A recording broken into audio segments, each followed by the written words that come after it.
Hello, and welcome to How and When to Use Influencer and Paid Marketing.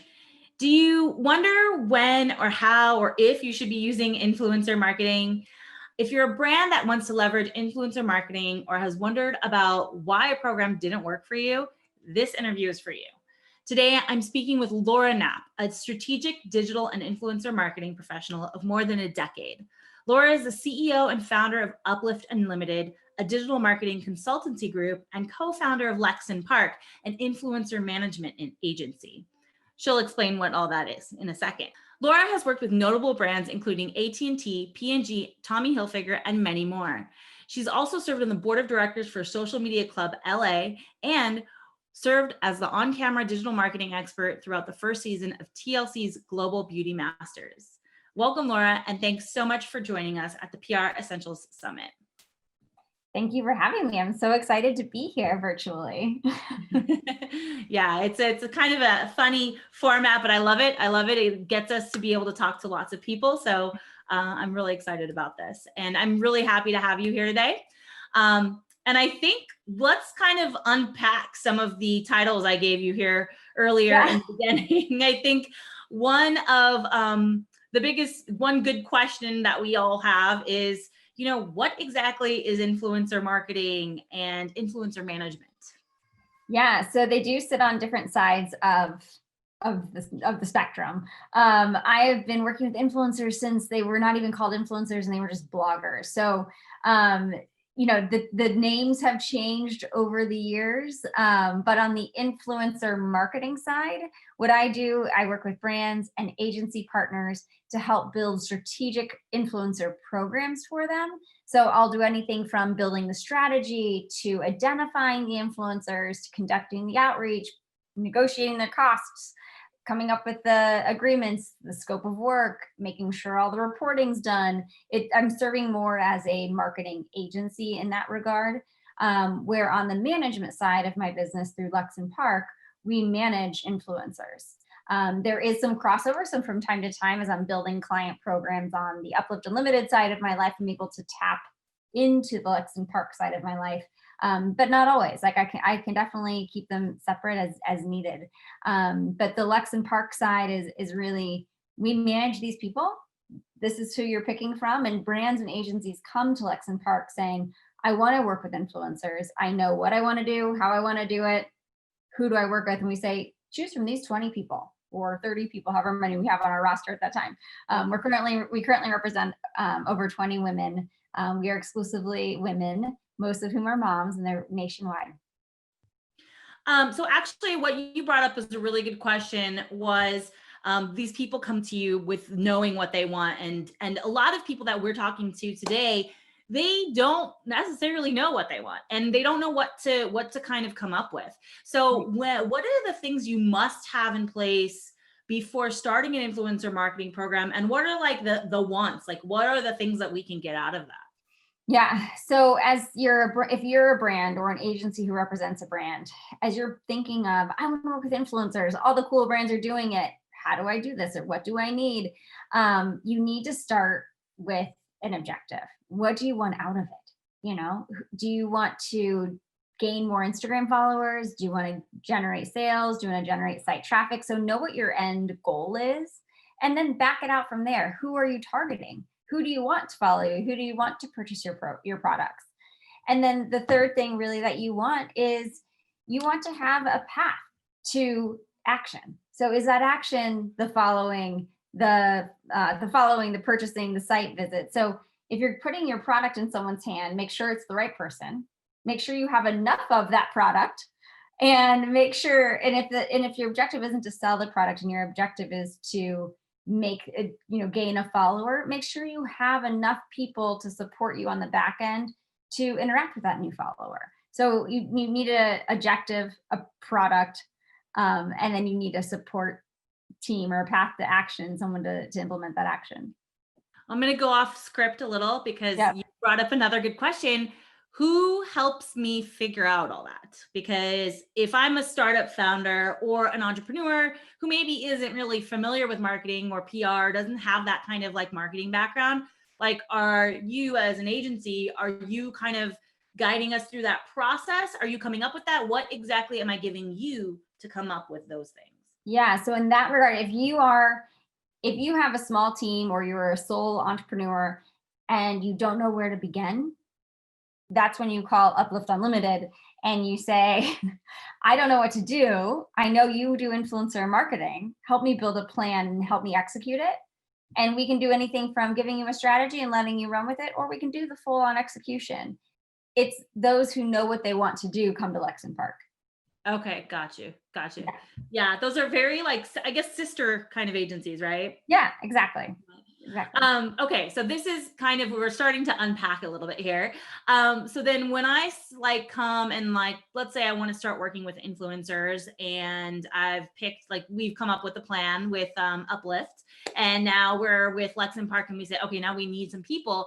How do you determine what is a good starting budget? Because I Yeah. think, I mean, that's like, budget is always going to be the question people have, like, how much do I have to spend for it to be worth it?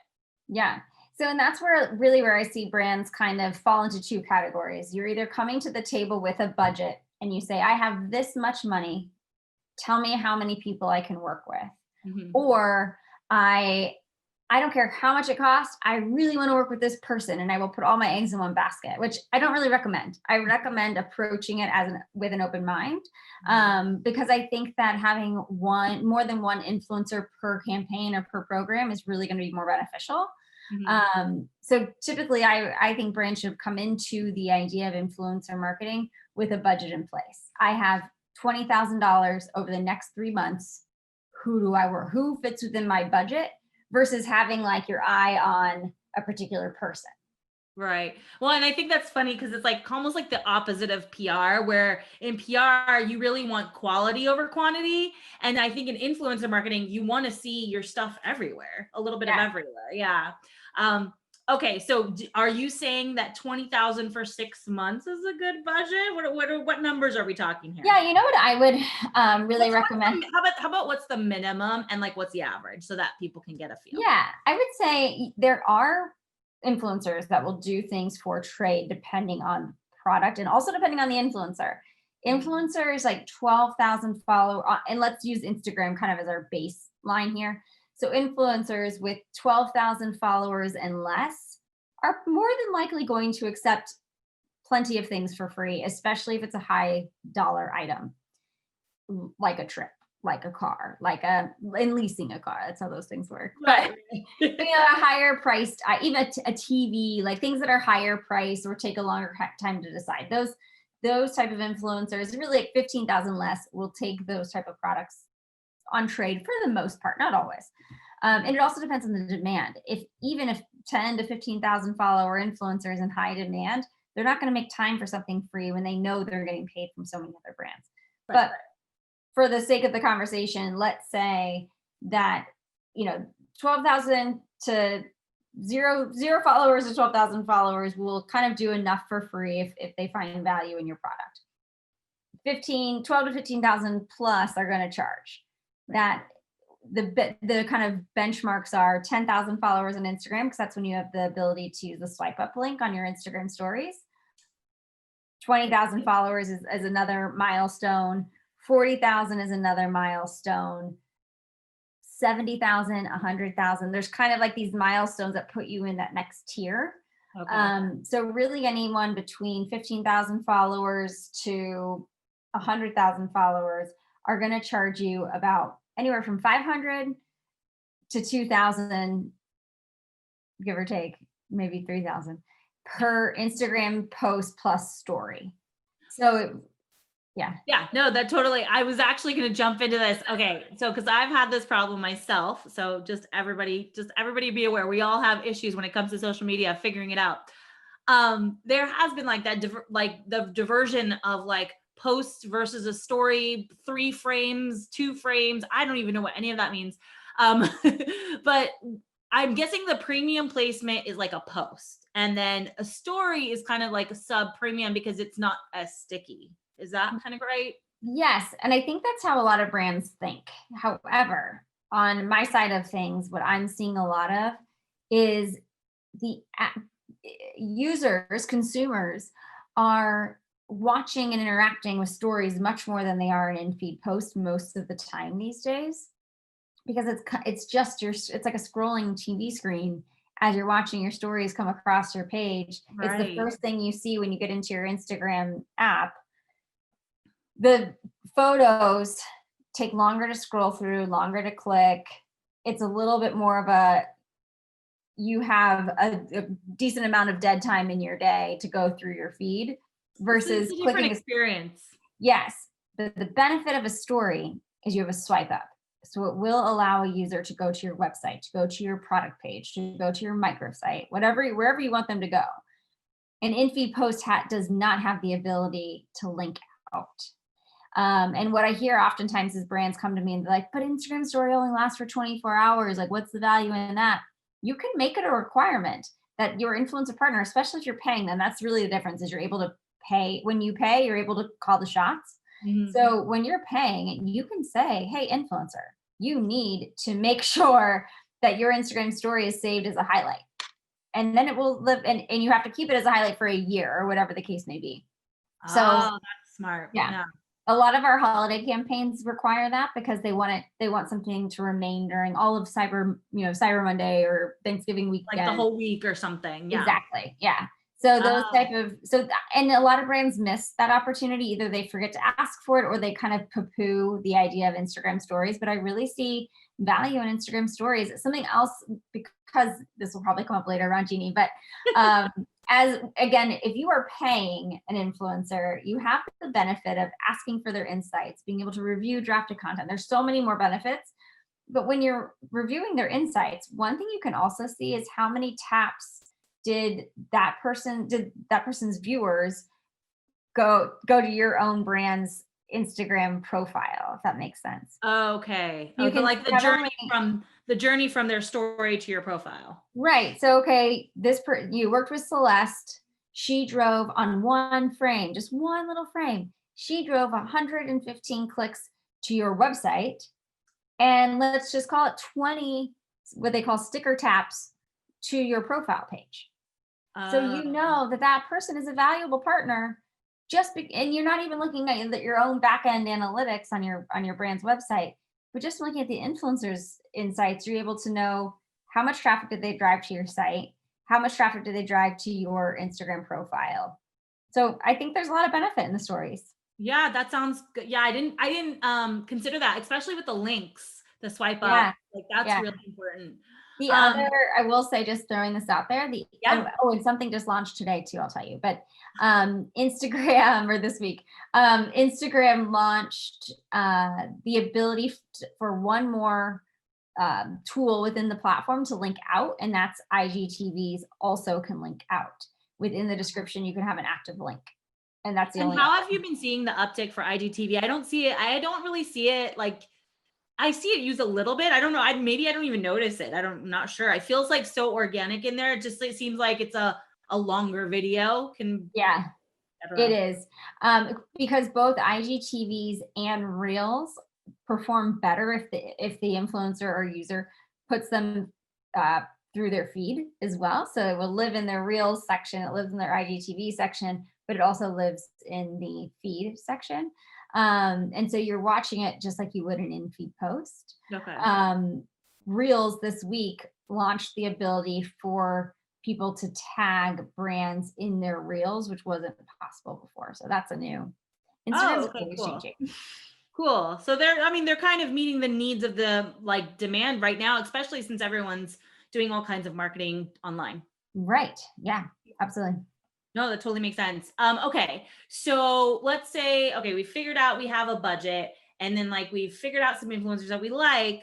So how and why are we paying them a certain amount of money? Are we doing it by, like you said, their analytics for maybe like previous posts or maybe their follower numbers or their engagement? Like how as a person who doesn't know anything determine like, okay, Lexi for all I don't know, Lexi has 20,000 followers and so does Celeste. Let's go back to Celeste. And Celeste has 20,000 followers, maybe like 21,000 or something. How do I decide those two people and like do they charge the same amount? Like do I give them the same amount of money? How do you determine that budget? As influencer marketing has kind of evolved over the years, and there were different agencies like DBA is one of the founders of influencer management, all the way to Lexon Park, which is only, a little bit of 2 years, almost 2 years old. It is still a little bit the wild, wild west, despite our efforts to kind of build some structure and streamline into how influencers price one another. It is still up to the influencer to determine how much they think their time and their content is worth, and their influence. As a brand who is paying, you have the ability to say, Celeste, I really like you. I want to pay, tell me what your rate is for these deliverables. Mhm. And oh, by the way, can you send me a screenshot of your analytics, or can you give me an average of what your swipe ups are, or what your in-feed post, engagement rate is? And they should be able to provide you those screenshots. If they don't, then don't work with them. That's like an easy out for that type of person. But they should be open. And then you are able on the back end to compare apples to apples. So you have Celeste, what was the name you used? Lexi. Lexi. So you have Celeste's data and you have Lexi's data. Even if they have similar following, they may have very different data, and then you make your selection.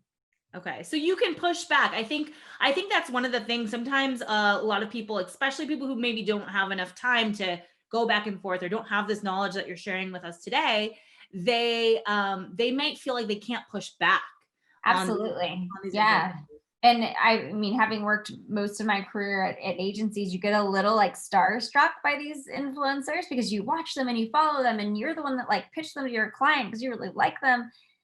And you feel a little bit like, I can't ask them for their data. I can't ask them to do X, Y, and Z extra.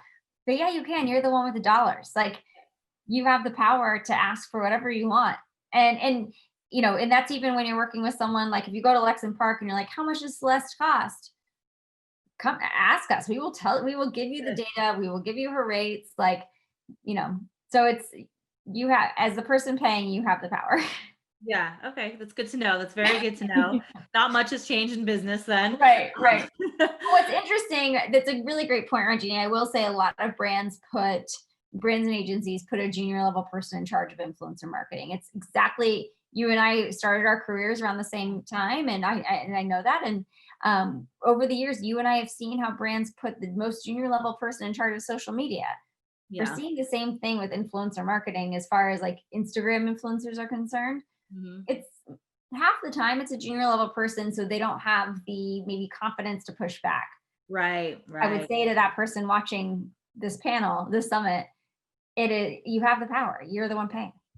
No, that's such good advice. Awesome. Thank you. Mhm. Okay. So, what are the metrics? I'm changing up this kind of question a little bit to kind of fall in line with what we've been talking about. What are the metrics we should be asking about when we're developing our relationship? So you mentioned several different types of metrics. Like, what are like maybe 4 main things that we should be asking the influencer to give us as like a metric?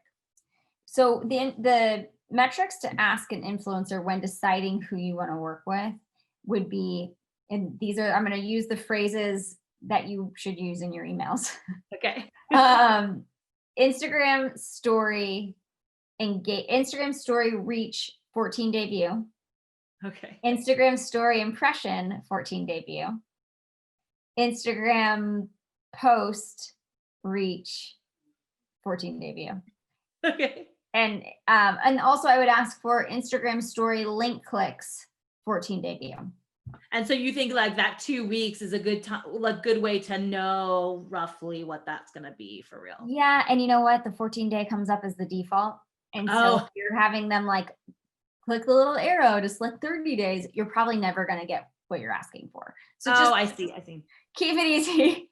Ask for the 14 days. It is a pretty good metric, kind of setting your parameters. But I would, and I kind of would say the same if you're trying to measure your program, but we can talk about that later too, because I have other additional KPIs I would have you look for. Okay, good. We'll talk about that in a second.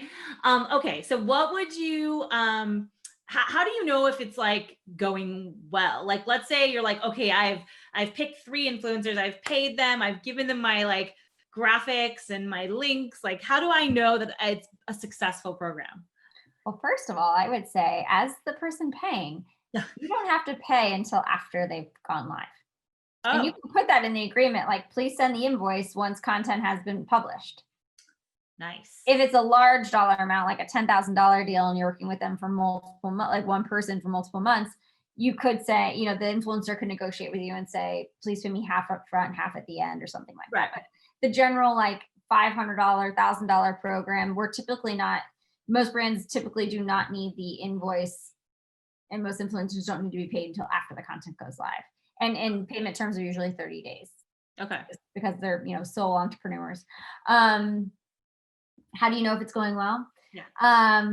You So typically what our on Lex and Park side, the influencers we represent, we tell the brands they will get their data within 7 days of a post going live. Okay.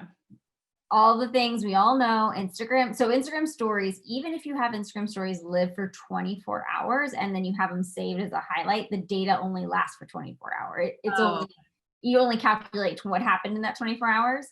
The influencers actually, some don't know this, but they are able to go back and pull Instagram story data beyond 24 hours. So they can go back 2 weeks later and still pull that data. okay. So we typically say, even though the stories went live on Monday, you're still not going to get your data until the next Monday. And the Okay. influencers know how to go back and pull that for the most part. Okay. So You with know, this 7 days, you should know how well it performed. Okay. And you bring up a really good question, and I think some people might like. For me, it kind of makes me want to look at my own data. So I don't have 10,000 followers. Can I look at that stuff for myself as well? Or are those accounts set up differently? Like if I want to just experiment and look at things, is that something that we could do on our own? As a business, so there are 3 types of Instagram profiles: a personal, a business, and a creator. Mhm. You, as Ranjini, I think you could try a creator account just so you can see what the back end of the analytics looks like.